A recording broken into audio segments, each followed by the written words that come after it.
listeners. Welcome to another episode of Romance Unraveled. This is your host, Jacob Bozen. And I'm your co-host for the month, Shell Rowan. And today I'm super excited. This is going to be a wild one. I can already feel it. We have Savannah Van Orden. So, Savannah and I really go way back in a lot of ways.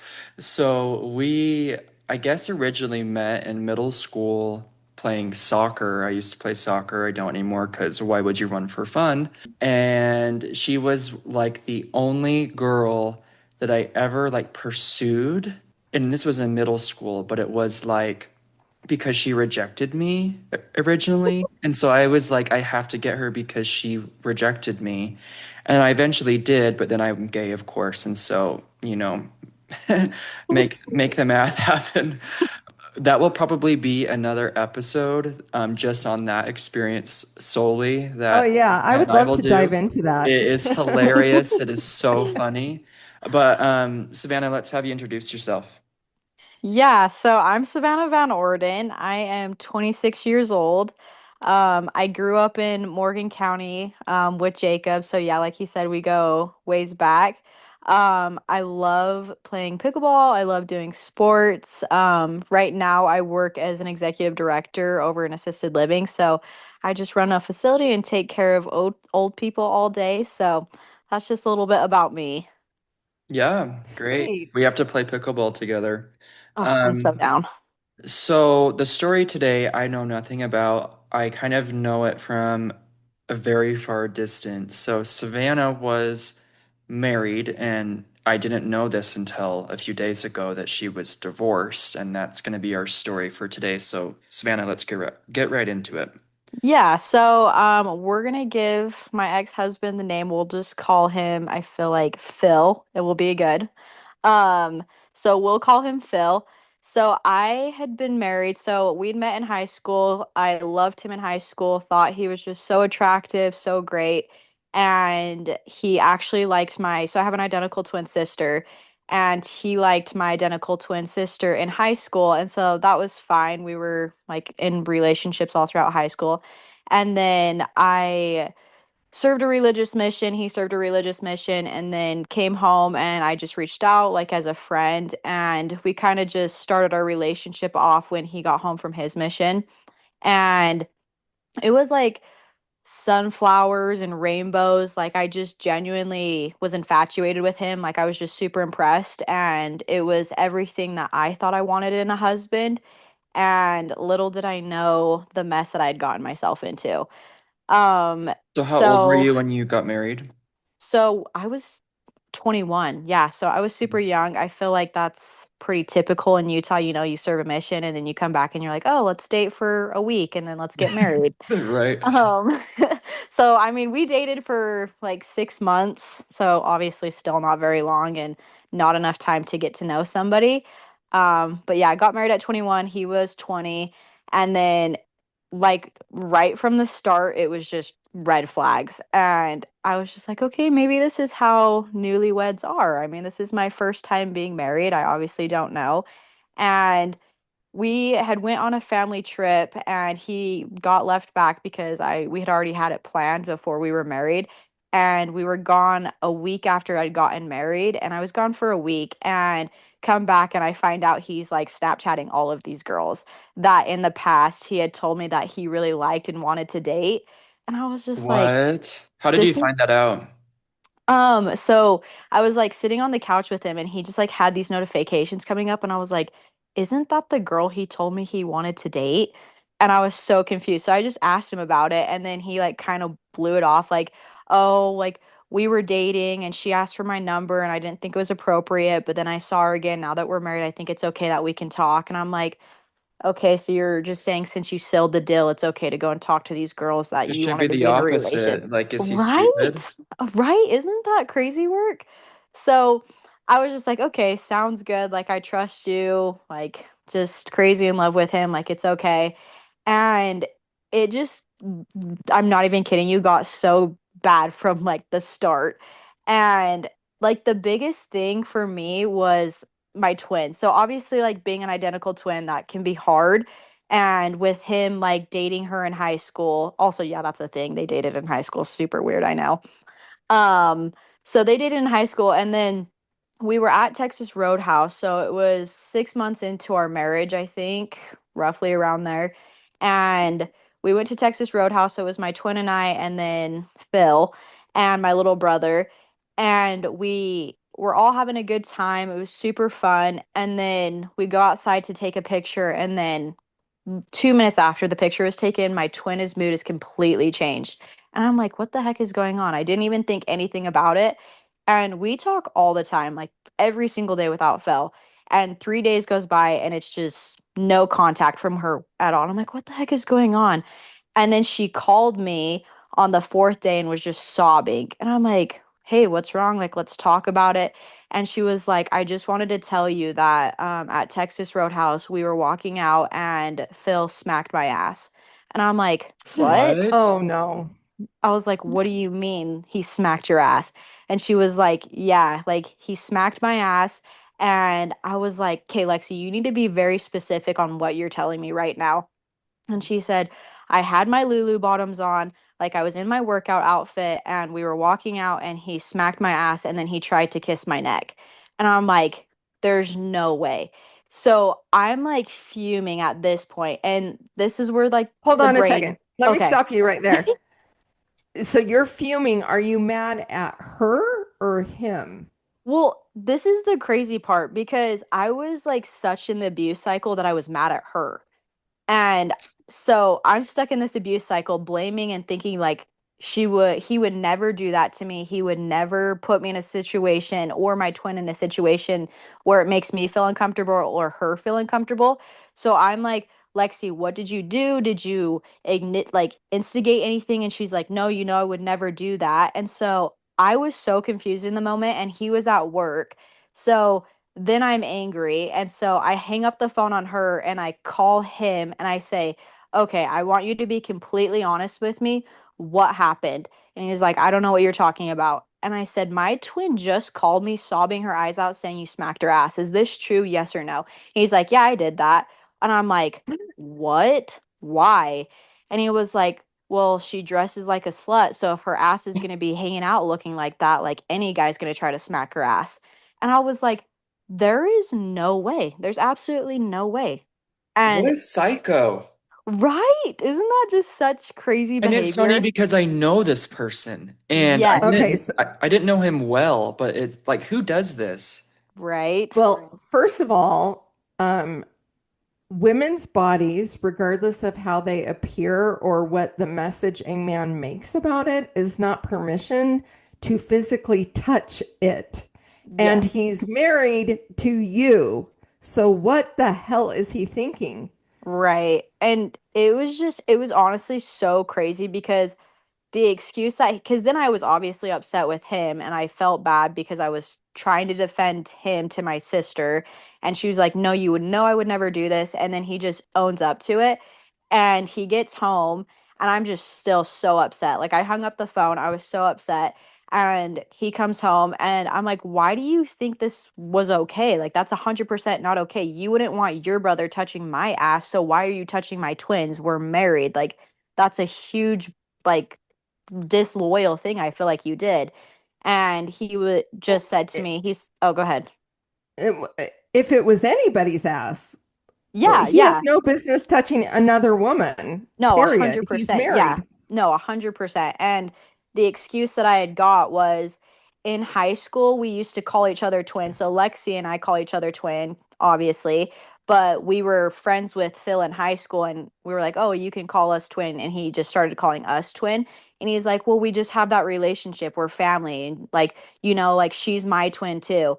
And I was like, this is genuinely crazy. Like absolutely psycho behavior that you think you can justify this with anybody, but also to go out like I would have been upset with it if it was anybody obviously, but it was my twin and it was she's my best friend. You disrespected her, you disrespected me, and then you're trying to make a joke about it because you think that her wearing yoga tights and she's fit is okay to smack her butt because it's just there and then saying it's okay because you guys have that relationship.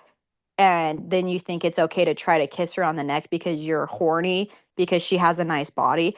Like, just, I mean, I'm still like angry about it to this Yeah. day, and I don't think I'll ever get over that, and it's just fine, but just that No, was it's just, completely inappropriate. yeah. Completely. Yeah. And I mean, that was like our entire marriage.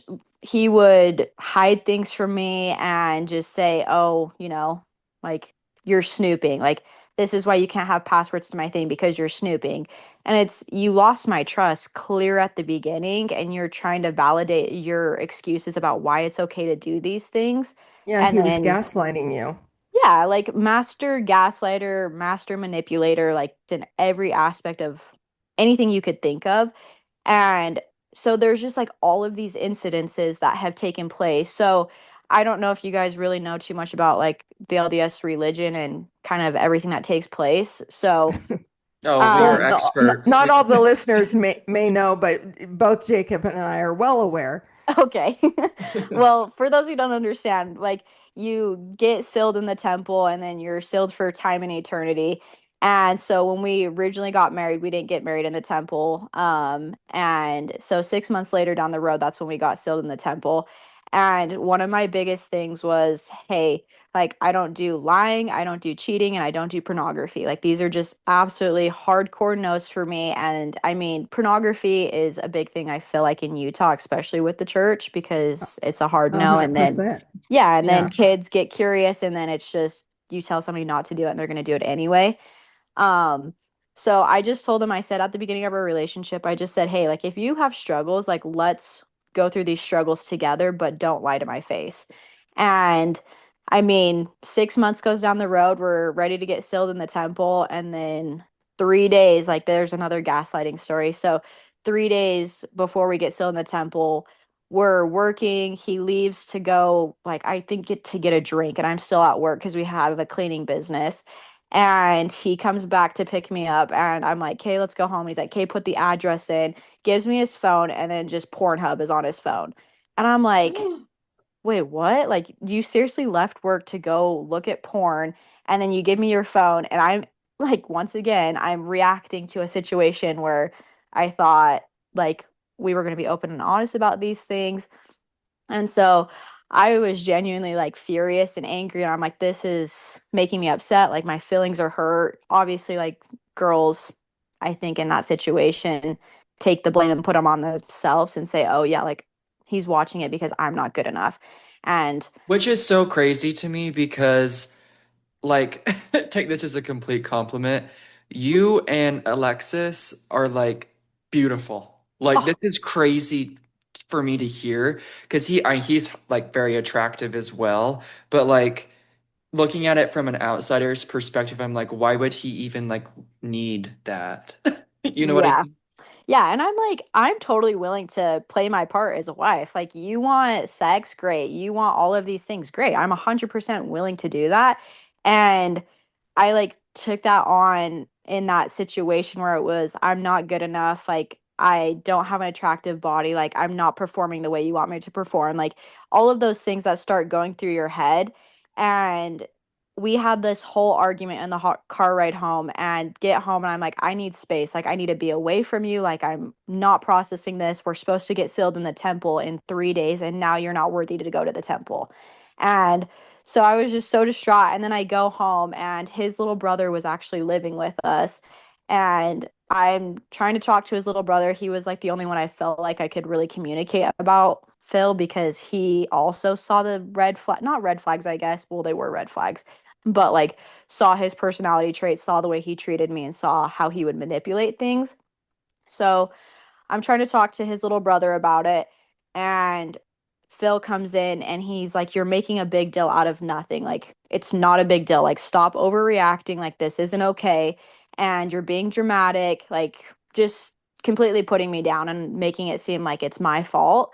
And I was like, we can't get sealed in the temple. Like, this is my goal. Like, this is what I was wanting. And now here I am, not having a worthy husband. He doesn't want to talk to the bishop because the bishop's not going to do anything. He doesn't want to talk to anybody. He doesn't want to get help because it's not a big deal. And so what he did to apologize for watching pornography, he got a blanket and had it made and had on the blanket, sewn on the blanket, "I'm sorry I watched pornography," and wanted us to have it on our bed. Oh, What? Yeah. And I was like, insane. who wants people to come over to their house and see a blanket on their bed that says, "Sorry I watched pornography"? Like, What a what? stupid, like, what a stupid thought process. I can't Right? even imagine him going in and asking someone to have that sewn on a blanket. And like, Yeah. Like, who like are the you person giving that this took that to? order had to be thinking, what the heck? Like, go. And I was so angry. I threw it in the trash like right away. I said, "This is, you're making a joke out of something that hurt my feelings, and you're trying to make it seem like it's the most lightest thing on the entire planet. Like, you don't care about how I felt in this situation. You don't care to communicate with me." And then after that, like, his excuse every time I found out was, and I knew he was watching it, and I was just hoping, he would tell me, "Hey, like, I'm struggling with this, like, let's work through it together." But it was always, "It's not a big deal." And then I would find out and he would be, "Oh, I'm not having this conversation with you because of the way you reacted the first time." And it was, okay, I was 21, reacted to something where I thought we were going to communicate and you didn't communicate. So my feelings were valid. I was upset. And it was, "I can't trust you with these things," and just flipping the narrative and making it seem like all the issues were my fault. And it was just like, this is so crazy. Like, a marriage is supposed to be equal. We're supposed to communicate, and then you're trying to flip it and make it seem like I'm the bad guy because of your poor habits, you know? Right, just more gaslighting. That's really unfortunate. Going back just to clarify for those who are listening that may not really understand this, um, those of us that have been in the church, when we say time and all eternity, it's eternity. And so when a couple is sealed, and that's what it's called, it's not really a wedding like a typical wedding. There's a sealing. It's a ritual that happens in the temple. Your kids are then automatically sealed once they come into this marriage. And the whole concept is that you will be bound for eternity and that you will be an eternal family.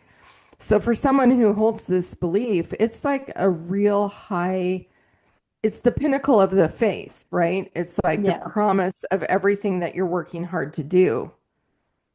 Yeah, 100%. And it was so disheartening, I feel like, for me, especially, I was a return missionary. I hadn't even been home for 2 years at that point. And on a mission, that was what I was seeking, was an eternal marriage. And I wanted to be with my family for eternity. I wanted to be with my spouse for eternity. And then the betrayal I felt in that moment was, okay, one, I'm not good enough. He's making me feel like I'm not good enough. He's not validating my feelings, and nor does he care about like our eternal relationship. And I mean, Right. ultimately, in that moment in our relationship, it was just, he was going through the motions. Like, he didn't actually want to be sealed. Like, he was just going through the motions as a member and thinking, "Oh, you know, like, this This is is what we're what you supposed do. to do." Yeah. And it's like, if you're not ready, like, that's fine. We don't have to be sealed in the temple. But something to me at the time that was so sacred and so important to me was just something that was like dirt under the rug, you know? And then the behaviors that continue to happen. And I talk to my family about this all the time now. And before, it was, I still have love for him. I have this love for him. And now I look back and I'm like, I have zero love. I have zero sympathy. I could care less what takes place in your life, because for 4.5 years, 5 years, I was put down. I was belittled. I was made to seem like I'm this huge issue. Like, his favorite line was, "Oh, it's your Van Orden bloodline coming out," or "It's because you're a red personality and I can't adapt to who you are as a person." And it's like, where's the accountability on your part? Like, where did you succeed? Where were you a good husband? And I mean, looking back on it, I just think to myself, holy crap, like, where was I at in my mindset? Like, it's not okay to be lied to. It's not okay that you smacked my sister's ass and then tried to make it seem like it was the best, like, not even the best thing, like, it was okay and that's what should take place because we're married, but I also have a friendship with her. And then it's okay to look at pornography and then keep it hidden from you. It's okay to text other girls or look at other girls that we went to high school with and reach out to them and reach out to ex-girlfriends and try to have these relationships with them. It was just red flag after red flag after red flag, and it went right over my head. Like, just naive me was, okay, well, there's an issue, I can fix it. And then, nope, I was the issue. Like, I can't change myself. Like, I can't fix all of these things that he's seeing in me because I'm the problem, you know? Yeah. So, So, 5 years, problem. yeah. So eventually you got divorced. Was like, did he do anything else? Was there like a final blow to that? Speak to us about that process. So, funny enough, we're not actually divorced right now. So, we're actually still technically married. And so, filed for divorce back in January. He likes to claim that he was the one who instigated it, and And what was his reason? that he can't live with somebody who has a red personality and who doesn't put him first. And it's like, I've put you first for 4.5 years. Like, what? And he just thinks that I'm too aggressive and all of these things. And all of the things that he said were everything that he was doing in our relationship, you know? And so I signed the divorce papers back in January. He said that he submitted the divorce papers, everything was good. And then we were like, okay, we'll still be friends. Once again, I'm still stuck in the abuse cycle. And we'll still be friends, we'll work on things, but obviously that's never how it works. And so we're still continuing to have sex, we're still like hanging out with each other, we're still going on dates with each other. And so then I live in my own place, he lives in his, and then we're still doing all of these things. And then he goes out to summer cells, and like he lived with me for a month before he went to summer cells, and it was just perfect. It was the marriage that I was seeking for so long, and I was like, "Oh my gosh, like we just needed to live separate and do all of this stuff and then lived together for a month and everything was great." And went out to summer cells, and while he was out in summer cells, it was super good, and he was just the best person I could ever think would, I mean, not could ever think, the best person who I thought he was the entire time. And so the entire time he was out in summer cells, we're just talking about like having a family. Like, he's so excited to come back and start our family that we've been wanting, and to finally like put God first, do all of these things. And he comes home in July to visit. And I mean, like in the church, you have garments. So, like the underwear that you wear, the garments. And so he comes home, it's July. We're doing all of these activities. I don't wear my garments during the day, I put my garments on at night. And he goes back out to summer cells and then is just acting super weird. And I was like, okay, what's going on? And he said, I'm just super disappointed in you. I don't think I can be married to somebody who doesn't put God first. And I was like, what are you talking about? Because Like, of I'm your so garments. Oh, yes, it gets so good. And I'm like, "What are you talking about? Like, I go to church, like I go to the temple. I don't know what you're talking about." He's like, "You didn't wear your garments during the day when I was there." And I was like, "No shit. It was 104 degrees outside. I'm not about to wear my garments and then some freaking cute shorts with my garments hanging out. Like, no." And just like started questioning like my faith, and he was like, I have to be with somebody who can put God first, who wants to wear their garments all the time and doesn't want to wear slutty clothes. And I'm like, what part of my clothes are slutty? Like, which clothes do I own that are slutty? I'm like, I'm not trying to show Oh, off hold my on a minute body. though. Wasn't your sister's slutty Lululemons Yeah. an Like, invitation for a smack on the ass? yeah, I'm like, And what about putting God first when you're actively doing pornography? right. So it's like, I do want to ask you, do you really think he was good in summer sales? Because that's just an invitation. I mean, my son did summer sales, and it is a wild party town. They live yeah, together in an apartment. They have girls over. Like, right. was he And just partying it up and pretending that he was a good guy? well, this is where it gets like super funny because like when he was out in summer cells, he was always like saying, "Oh yeah, like the girls told me like I'm the best looking. I have the cutest smile." Like just telling me all of these things, and I'm like, "Okay, I don't know why you feel like you need to tell me these things. Like, are you trying to have a go with me and get me riled up? Like, I am confused. Like, do they know you're married? like, what's going on? He's like, well, yeah, they know that I'm married. And I'm like, clearly they don't, because it seems like they're kind of overstepping and saying things that they really wouldn't say if they knew you were married. And he would just like reassure me, like, no, like they know we're married. I'm like, okay, sounds good. And so I thought we had everything fixed and figured out for when he came home from summer cells, and just had like a lot of deep conversations. And then he gets home from summer cells, and we going out, like we went and looked at an apartment, and I was like, yeah, like this is the one I want to go to. And he's like, yeah, that's great. We'll make the down deposit on Monday. And I'm like, well, why don't we just make it now? That's kind of weird, but okay. And we go out to dinner, everything, and we go back. So we were staying at my building because he doesn't have a relationship with my family. Like my family, he's not allowed on the property. Like he's not allowed anywhere near like my family, anything like that. And so I haven't had a relationship with my family since we've been married, because I was always picking him over them, Oh, which sad. was super dumb on my part because that was not okay. And just made my family out to seem like they were the devil. My mom is Satan, my sister's the bitch. So like all of this stuff. So we weren't allowed to stay at my parents' house because I had ended my lease, and then we were finding our own place. And so we go to my building, we're staying at my building for the night, and we have sex. And then right after, he's just so distraught. And I'm like, what the heck? And he was like, yeah, we're getting a divorce. And I'm like, okay, like what's happening?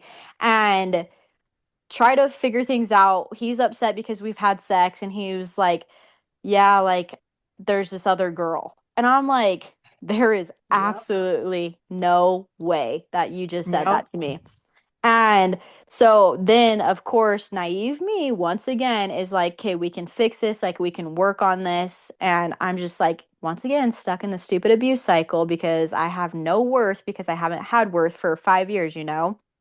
And so the next day, we go, I like do my own thing. I go to the temple, and I'm like super upset. And I'm like, okay, I need to talk to him, try to convince him, like, let's stay together. And then we go to hang out with his little brother for also, I know how stupid I sound, which is completely fine because I look back on myself and I'm like, I was literally pathetic.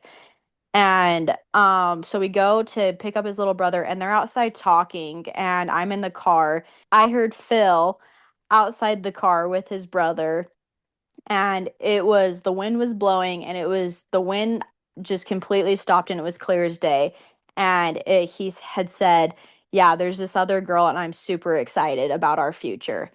And so I'm like, what did you just say? Get in the car. We're going.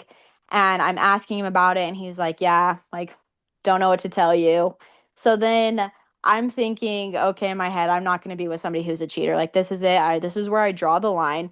And so I go and I fill out divorce papers and send them to him. And to this day, he claims that he never got them. So I have all like the pictures of the screenshots and everything, like showing that like I had sent him the divorce papers.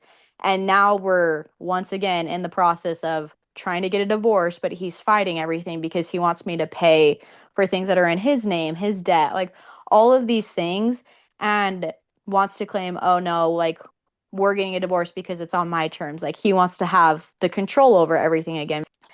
Phil is the one who wants to be the petitioner. And I'm like, that's not how it works. You cheated, or you claim you cheated, and then you tell me you didn't actually cheat because now I'm filing for divorce. And it's just been this entire mess of like, Well, what just, happened to the girl that he was so excited to start his future with? I mean, doesn't he well, want this divorce so he can go start his future with her? right, that's what you would think. But he told me after there was no girl. And I'm like, what? Like, where's the truth? Like, there's absolutely zero truth that's taken place in these last 5 years. And you're trying to get a divorce because you don't want to be with me. So then you lie or you actually cheat. And then I say, okay, I'm filing for divorce. Like, I'm done. I'm not going to be treated like this anymore. And now it's, oh, there's not actually another person. Like in 3 months' time, depending on where we're at, we can see how we can maybe fix our relationship, be back together again. And it's no, we're not doing this. Like, I'm completely done. Like, the goggles have been removed. I see you for exactly who you are. Like you lie, you cheat, you manipulate, you put people down, you say you like people, and then you talk shit behind their back all of the time and then have a relationship with them person. And so now we're in the process once again of me filing the divorce papers because he didn't get them supposedly and never signed them. And so now the state is, I mean, Morgan County is serving him papers because he's just continuing to delay everything. When it's like, okay, if you wanted to have a divorce back in January, why are we not divorced? Now I'm the one taking the action to get things done. And now it looks bad that I'm the one divorcing you and you can't have that despite everything that you've done in the last 5 years. Unbelievable. Yeah, crazy stuff. And it's a sad It is story. crazy. And I do want to say to you, though, I want you to have a little bit of grace. You were young, you're involved in a church. Are you still active in the church? I definitely don't go anymore. I mean, Okay. I'll go with my But family, but it's just a tough spot to be in where, like you get sealed in the temple and you think this is how it's supposed to be and this is what you're told, and then I don't want to be in an abusive relationship. I don't want to be sealed to somebody for eternity who's abused me. So it's yeah, definitely a tough spot for me to be in right now. But I mean, I always just say, if I'm living a Christ-like life, then my testimony isn't within those four walls. yeah, I can understand that. What I was going to say is you have this faith, you have this belief. It's something that has a lot of value for you. And the church really encourages people to come back from their mission and get married right away for several reasons. One, they want you to continue having families and, you know, growing population, and it helps tie you into the church in a deeper way. It's kind of the expectation is that you did what you were expected to do, what you were raised to do, what you believed was the right thing. And in that way, you really need to give yourself a little bit of grace. You were young, you didn't know a lot about relationships, and you didn't have enough information to be able to identify the red flags in this relationship. It's really unfortunate that this guy is not a safe guy. He's not going to be an okay person for anybody. Yeah. And the crazy thing is looking back on it, I mean, like I said, for so long I was told like, I'm stupid, I'm ignorant, like you're acting like a bitch, like all of these things that would put any person down for 4.5 years. Like it completely did me in as a person. And I mean, my siblings are married now, and my sister always says, like, you don't even know who Savannah is because she's been put down for so long. Like, she's not the person she was. And I've reached out, like, because I was in a bad spot, and I reached out to his ex-girlfriends and I'm like, please tell me like how your relationship was. And all the relationships that he would compare me to, like, I wish our marriage was like this, or I wish you acted more like this person that I dated. They all have said the same thing. Like, he treated us the exact same way. He made me feel like I was going to commit suicide, like I almost did multiple times. And like he degraded me, made it feel like it was okay that he was sending nudes to family members, and even though we were in a relationship together. So I think there it really made me feel validated because it was, I'm not the only person who's been stuck in his cycle, and I'm not the only one who's been put through the same thing. I was just the one who was put through it longer. And so that was super eye-opening for me. And then, just realizing like my individual worth shouldn't be told from somebody else. Like I need to find it myself. And I think now he struggles with that and communicating with me because it's like, I'm not putting up with your bullshit. Like, you don't get to tell me all of these things. Like, you don't get to control my life anymore. And you've done it for so long, regardless of what you think. And like, if you want to have a go with me, like, that's completely fine. But I'm not going to waste my time and energy on something that's not worth my time and energy. So, Savannah, what I really want to know is how are you doing today? What are you doing to help repair the emotional damage that this man did? Yeah, it's been really a crazy process for me. Something that I did after I said, okay, I'm done, was I just was struggling to get out of bed. Like I was struggling just to even function because I was just so distraught and hurt and then questioning my self-worth. So I just started every single day writing in my journal and it was in my phone. So anytime like I had any negative emotions come up, it was, okay, it's 9:30. Like this is the emotions I'm feeling. Like I'm so over it. Or it was like the first like week, every journal entry, it was like every hour there was a journal entry because I was like, I'm seriously struggling so bad. And then it slowly just stopped like getting so intense and it was, oh, I'm doing good now. And I mean, I started going to the gym with my twin. So my twin and I go to the gym every single day now and just started putting my self first and taking care of myself. And I started Oh, I'm glad to hear eating. that. Yeah, like I started eating. I weighed like 101 pounds when him and I were married and just could never gain weight. I was just eating once a day and I was just like, okay, if I want to be healthy and take care of myself, like I need to take care of my body. So started going to the gym. That was super good. Started eating like more protein and just really fueling my body. And I mean, I just decided to actually, I needed to be around the people who knew who I was and my self-worth. And so I just started being around my family. Like I apologized to my parents, I apologized to my siblings, and was just like, I 100% was not nice. I put him first and I completely ruined a relationship over a marriage that wasn't worth it. And just started rebuilding that relationship. Do you guys know the song by Morgan Wallen, I Got Better? Um, I don't. maybe. I don't know it by the name though. Okay, well, you should listen to it, but that entire song is literally how I felt since being done with him. And like I said, started going to the gym, started taking care of myself, started hanging around people who actually saw my self-worth, but then also pushed me in ways to become a stronger version of me and start healing the right way. And I went and did therapy and I mean, the amount of times where I was just like having conversations with myself where it was me telling myself I'm not all of those things that he said I was. Like, I'm not a bitch. I am a nice person. I put everybody before myself or whatever it was. And then just looking at everybody else from a different lens was super nice. And it's just been so refreshing because I feel like right now I've never been in a better spot in my life. And I don't think I would have been in this spot unless I went through everything that I went through with him.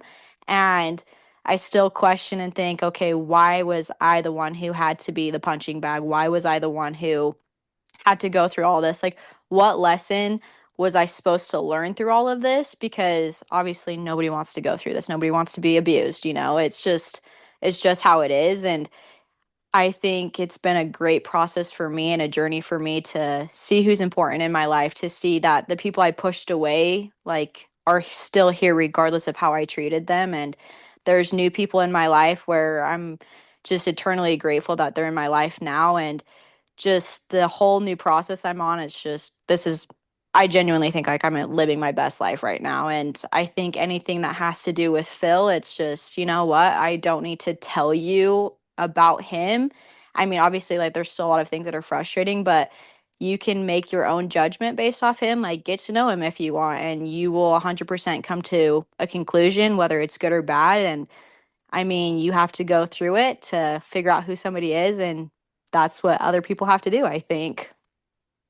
Well, Yeah. yeah, that is just part of it. I love that you were writing like I'm not doing good, and I'm sure in those I'm not doing good, a lot of what was coming out was the abuse that you suffered in the marriage, the not kind words, the things he said about you.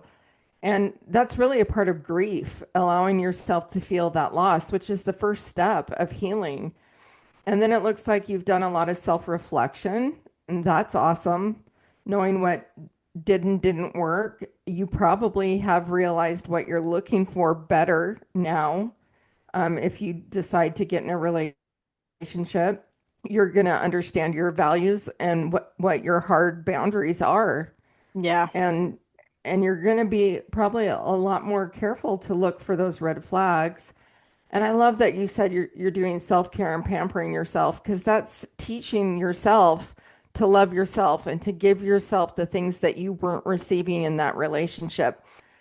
Um, I think I love that you're growing from this relationship and you're in your glow up phase. I love Yeah. that for you.